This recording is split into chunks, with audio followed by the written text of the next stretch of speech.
Olá, neste quarto vídeo eu vou falar um pouco sobre, especificamente sobre a função quadrática, né? Função de segundo grau. Então, passando aqui rapidamente pelos slides que vocês viram em aula, né? Uma definição de uma função quadrática, ou a definição, toda função que você consegue escrever nesse formato, ax ao quadrado mais bx mais c. Essa é uma função na variável x. Então, o a que aparece aqui, o b e o c, eles são os chamados coeficientes da função de segundo grau. Eles podem ser quaisquer números reais, qualquer um, inteiro ou não, positivo, negativo, zero, só o a que não pode ser zero. Porque senão a função deixa de ser quadrática, porque você some com a variável x, com a expressão x quadrado. 0 vezes x quadrado, zera tudo, né?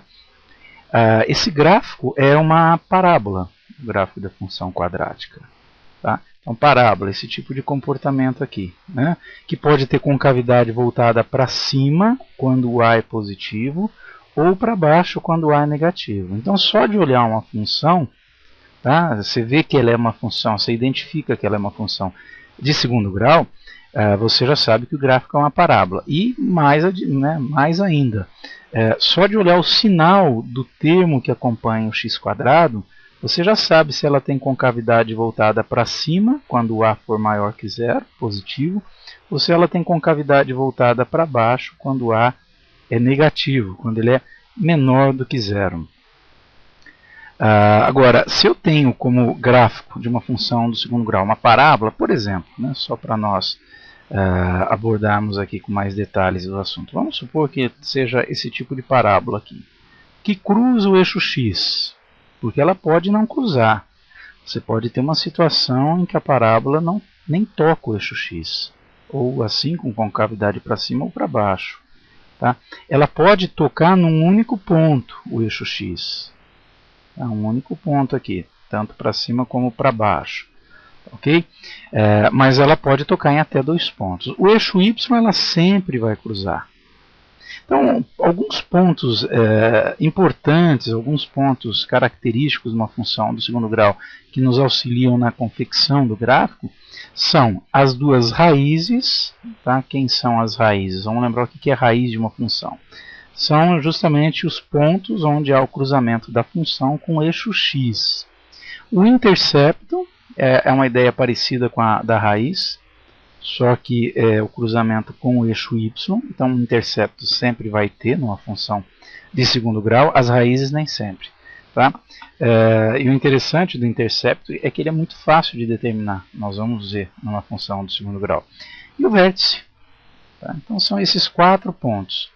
Podem ser até 4 pontos. Né? Intercepto, as duas raízes, mais o vértice. A fórmula de Bhaskara, o Bhaskara foi quem desenvolveu essa fórmula, ela fornece o valor, na verdade, a solução da equação de segundo grau. No caso aqui, quando nós vamos achar as raízes da função, é porque o y é zero. Então, você vai igualar a função de segundo grau, né, ax ao quadrado mais bx mais c, tá? Você vai igualar a zero. Aí passa a ser uma equação de segundo grau. Para achar os valores de x, né, você usa essa fórmula, menos b mais ou menos a raiz do delta sobre 2a. E o delta é b ao quadrado menos 4ac. Nós vamos ver como aplicar essa fórmula. E o detalhe, né, o delta, que é o chamado discriminante, se ele for positivo, a função vai ter duas raízes. Então é isso que está acontecendo. Ou isso, né, para cima ou para baixo, mas ela vai ter duas raízes. Se o delta for negativo, ou melhor, igual a zero, né, nulo, ela vai ter uma única raiz. Então é essa a situação aqui, ó.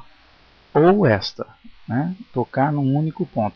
Ele não cruza, só toca num único ponto, que é o próprio vértice, inclusive.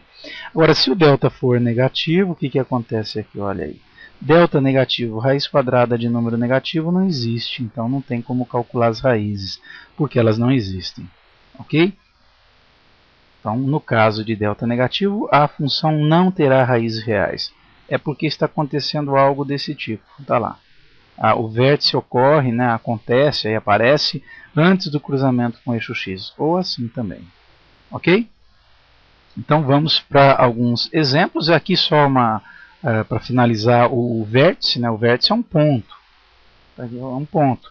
E ele então tem duas coordenadas x e y, que a gente pode chamar de x do vértice e y do vértice. O x do vértice é menos b sobre 2a, o y do vértice é menos delta sobre 4a. O x do vértice é bem o ponto médio, né? É a média entre as raízes que você vai encontrar. É que nem sempre a gente vai encontrar raiz, então você pode usar direto esta fórmula. E as fórmulas todas, eu já disse, eu vou disponibilizar na prova. Vamos então esboçar o gráfico dessas três funções. Para isso a gente vai fazer todo o cálculo, né, necessário, determinar vértice, raízes, intercepto. Intercepto não precisa nem calcular, pode calcular, mas nem é necessário. Lembrando que todos esses gráficos aqui você pode fazer utilizando o Excel. Lá no vídeo 3 há toda uma explicação sobre como proceder, ou outros softwares que eu apresentei lá também. Aqui especificamente eu vou mostrar como construir o gráfico sem a utilização de nenhum programa de computador, ok? Então no primeiro caso, x² menos 6x mais 5. Vamos determinar as possíveis raízes. Então, para determinar as raízes, o que eu tenho que fazer? Igualar o y a zero, igualar a função a zero. Essa não é a raiz, não. Tá? Raiz é quando o gráfico cruza o eixo x, então o y é zero. Portanto, nós vamos ter x² menos 6x mais 5 igual a zero. Identificando aqui quem é o a, quem é o b e quem é o c. O a é 1, né, porque é 1x². Então eu já sei aqui que esta parábola vai ter concavidade voltada para cima, olha aí, porque o a é positivo. O b é menos 6 e o c é 5. Aí nós vamos calcular o valor do delta. Tá? O delta é b² menos 4ac. Tá? Portanto, delta é igual a menos 6² menos 4 vezes 1 vezes 5. Tá? Portanto, delta, uma letra grega, isso é um triângulo aí, né? O delta é menos 6², 36. Menos 4 vezes 1 dá menos 4, vezes 5 dá menos 20. Portanto, o delta é igual a 16. Esse valor do delta nós vamos lançar na fórmula de Bhaskara. Fórmula de Bhaskara, x é igual a menos b, mais ou menos a raiz do delta, sobre 2a. Portanto, x é igual a menos o menos 6, mais ou menos a raiz, então é menos o b. Lembrando que o b é menos 6, tá? Por isso que fica o oposto do menos 6. Mais ou menos a raiz de 16, que é o delta que nós calculamos aqui, tá? Dividido por 2. Cuidado, muita gente que acha que é sempre dividido por 2. Não, é porque aqui é 2 que multiplica 1, 2a. Tá? É que muitas vezes o a é 1, né, nos exemplos. Mas vamos tomar esse cuidado. O x é igual a menos o menos 6 dá 6 positivo. Mais ou menos, raiz quadrada de 16 é 4. E 2 que multiplica 1 é 2. Daqui nós temos duas opções, que eu vou chamar de x1 e vou chamar de x2. Então, sempre que o delta for positivo, você vai ter o resultado dessa raiz um valor positivo, que você vai somar e depois subtrair. Por isso que saem duas raízes. Por exemplo, 6 mais 4, 10. 10 dividido por 2 dá 5. Então, uma das raízes é 5. A outra raiz, 6 menos 4, dá 2. 2 dividido por 2 dá 1. Essas são as raízes. Então, eu já sei que esse gráfico tem concavidade voltada para cima e cruza o eixo x nos valores 1 e 5. Tá? E o ponto médio aqui, né, é o que? É o 3, é o x do vértice, é a média entre 1 e 5. Mas isso a gente vai calcular também. Então as raízes estão aqui, 1 e 5. Tá? E o intercepto? O intercepto você identifica sem nenhum cálculo, porque intercepto é quando o x é zero. Né? Então é o ponto zero, se atribui sempre zero para o x para achar o intercepto. Se você jogar zero aqui, ó, 0², 6 vezes 0, 0, o que sobra? O 5. Por isso que não é necessário fazer cálculo. É sempre zero, o intercepto é sempre 0, o c que aparece ali. Tá? Então é 0,5. Eu já sei que o cruzamento aqui com o eixo y ocorre no valor 5. Ali, eu já tenho um esboço, né, bem mal feito, mas é um esboço do gráfico. Ok? Falta nós determinarmos o vértice. Tá? O x do vértice, a primeira coordenada do vértice, é o que aparece aqui, ó, vou mostrar para vocês. Aqui eu já coloquei, né, as coordenadas aí dentro de um par de parênteses. É menos b sobre 2a. E o y do vértice é menos delta sobre 4a. A gente calcula separado aqui. Tá? Então, menos b sobre 2a é igual a menos, lembrando que o b é menos 6 também, cuidado então com o sinal, 2 que multiplica 1, 2a. Menos o menos 6 dá 6 positivo, 6 dividido por 2 que dá 3. Eu já havia até adiantado aqui. Então, essa é a coordenada x do vértice. A coordenada y do vértice, tá, é menos delta, que é 16, nós calculamos aqui, sobre 4a, 4 vezes 1. Bom, eu não coloquei aqui a fórmula, y do vértice é menos o delta sobre 4a, ok? Então fica menos o 16 dividido por 4, que multiplica 1. Tá? Portanto, menos 16 sobre 4, que vai dar menos 4.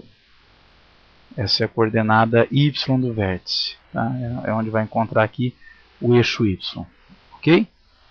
Tá? Bom, só um detalhe, aqui na verdade o 1 é aqui, tá ok? Aqui é o 0 do x. Pronto, com esses valores, olha lá, o vértice é o ponto 3, menos 4. As raízes são 1 e 5, né, e o intercepto é 0,5. A gente tem condições de determinar esses pontos no gráfico, tá, e a partir daí traçar essa parábola. As raízes, vamos marcar os pontos aqui, 1 e 5. Tá. O intercepto é o 5 aqui do eixo y. Tá. E as coordenadas do vértice, 3, menos 4. Então eu vou tentar traçar aqui da melhor forma possível, né? Mas aí vocês têm condições de fazer melhor. Okay? O que acontece com a parábola? Em relação ao vértice aqui, né? Se eu traçar uma linha e dobrar aqui, ela vai coincidir totalmente dos dois lados. É a simetria que a parábola apresenta. Tá? Aqui no desenho não vai estar tão simétrico assim, mas dá para se ter uma boa noção. E aí ela cresce indefinidamente aqui, né? E para os lados também, lateralmente também. Ok? Tá aí, esse é o gráfico da função x² menos 6x mais 5.